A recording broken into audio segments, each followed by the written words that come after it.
மத சட்டத்தை கொண்டு வர வேண்டும் என்று துடிக்கிறார்கள். RSS அஜெண்டாவை சட்டமாக வேண்டும் என்று துடிக்கிறார்கள். அதற்கு அம்பேத்கர் எழுதிய அரசியலமைப்பு சட்டம் தடையாக இருக்கிறது. RSS இயக்கம் நூற்றாண்டு விழா கொண்டாடுகிற வேளையில் இந்தியாவினுடைய தலைமை நீதிபதியாக யார் இருக்கிறார்? அம்பேத்கரின் வாரிசு இருக்கிறார். PR கவாய் என்கிற மாண்புமிகு நீதியரசர் இருக்கிறாரே, அவர் புத்த மதத்தை சார்ந்தவர். புரட்சியாளர் அம்பேத்கர் அவர்கள் கடந்த 1956 ஆண்டு அக்டோபர் 14 அன்று நாக்பூரில் 10 லட்சம் மக்களை திரட்டி பௌத்தத்தை தழுவினாரே,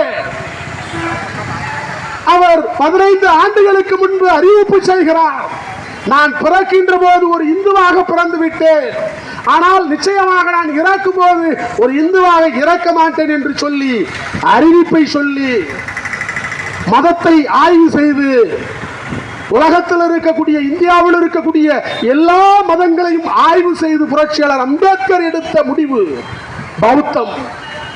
பௌத்தம் எங்கே தோன்றியது, புத்த மதம் எங்கே தோன்றியது என்று சொன்னால் இந்தியாவில் தோன்றிய மதம் இன்றைக்கு ஆசியா கண்டம் முழுமைக்கும் பறந்து கிடக்கிறது. ஆனால் இந்தியாவில் எங்கும் காண முடியவில்லை.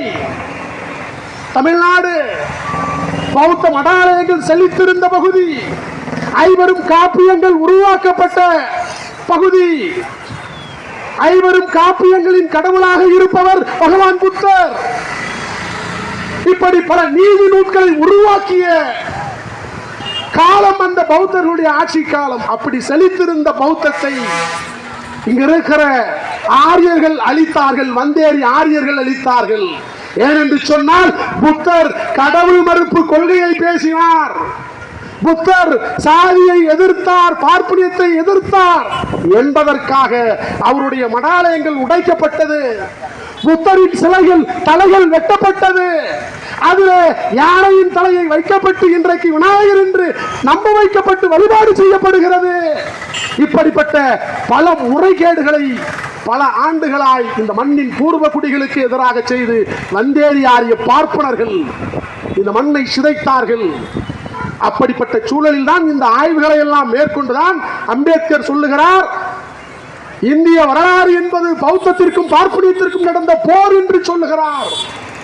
அப்படிப்பட்ட வரலாற்றை ஆய்வு செய்து அம்பேத்கர் மதம் மாறினார், பூர்வ மதத்திற்கு மாறினார், இந்த மண்ணின் மைந்தர்களின் பூர்வ குடி மதத்திற்காக மாறினார், அதுதான் பௌத்தம்.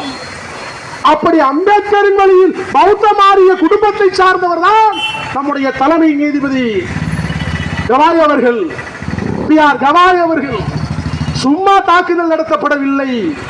RSS நூற்றாண்டு விழா காணுகிற ஆண்டில் மத்தியில் ஆட்சி பீடத்தில் நரேந்திர மோடி அமர்த்தப்பட்டிருக்கிறார். ஆனால் பாஜக ஆட்சி செய்கிறது, RSS ஆட்சி செய்கிறது.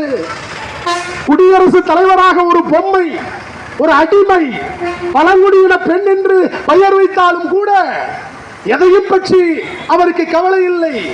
RSS என்ன சொல்லுகிறதோ அதைத்தான் அந்த அம்மா செய்வார். திரௌபதி முர்மு என்று சொல்லி ஒரு பழங்குடியின பெண்ணை நாங்கள் குடியரசுத் தலைவராய் வைத்திருக்கிறோம் என்று சொல்லுகிறார்களே, அந்த பெண்ணை இவர்கள் நாடாளுமன்ற திறப்பு விழாவுக்கு அழைத்தார்களா? அந்த பெண்ணிற்கு உரிய மரியாதை கொடுத்தார்களா? அவர்களை பகடக்காயாக வைத்து அம்பேத்கர் எழுதிய அரசியலமைப்பு சட்டத்தை இவர்கள் சிதைக்கிறார்கள். இதான் உண்மை.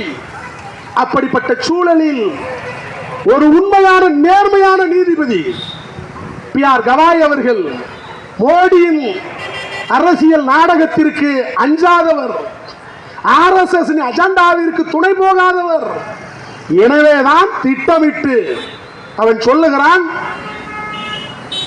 நீதி அரசர் மீது தாக்குதல் நடத்திய கயவன் பயங்கரவாதி, RSS பயங்கரவாதி சொல்லுகிறான்,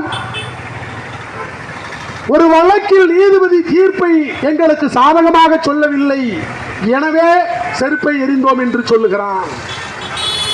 அதுவும் கடவுள் சொல்லி எறிந்தோம் என்று சொல்லுகிறான். எவ்வளவு கேவலம்! ஒரு நாட்டினுடைய தலைமை நீதிபதி மீது செருப்பை தூக்கி வீசுகிறான். தொல்லியல் துறை கட்டுப்பாட்டில் அந்த கோவில் இருக்கிறது. தொல்லியல் துறை யார் கட்டுப்பாட்டில் இருக்கிறது? அங்கே தொல்லியல் துறையில் என்ன சிக்கல் இருக்கிறது என்று சொன்னால், அந்த கோவிலில் இருக்கக்கூடிய சிலை, தலையில்லாத அந்த சிலை விஷ்ணு சிலை என்று ஆர்எஸ்எஸ் காரர்கள் உரிமை கொண்டாடுகிறார்கள். ஒரு பக்கம் அந்த சிலை புத்தருடைய சிலை என்று பிரச்சனை இருக்கிறது. இப்படிப்பட்ட சூழலில் அங்கே விஷ்ணுவின் தலையை வைக்க வேண்டும் என ஆர்எஸ்எஸ் காரன் இந்த மனுவை போட்டுவிட்டு இந்த வேலையை செய்யலாம். நாங்கள் கேட்கிறோம், தொல்லியல் துறை யார் கட்டுப்பாட்டில் இருக்கிறது என்று சொன்னால் மோடியின் கட்டுப்பாட்டில் இருக்கிறது, ஆர்எஸ்எஸ் கட்டுப்பாட்டில் இருக்கிறது. நீ செருப்பை தூக்கி எறிய வேண்டும் என்று சொன்னால் மோடி மீது எடுத்திருக்க வேண்டும். ஒரு நீதி அரசர் மீது உனக்கு சாதகமாக தீர்ப்பு சொல்லவில்லை என்று எரிந்தாய் என்று சொன்னால் இதன் அடிப்படை காரணம் என்ன? இவர்கள் முழுக்க முழுக்க தலைமை நீதிபதியை ஒரு தலித்தாக பார்த்தார்கள், ஒரு பௌத்தனாக பார்த்தார்கள். எனவே எரிச்சல் கொண்டு எரிந்தார்கள். இந்த தாக்குதலுக்கு பின்னணியில் ஆர்எஸ்எஸ் தொடர்பு உண்டு, மோடிக்கு தொடர்பு உண்டு, பாஜகவிற்கு தொடர்பு உண்டு.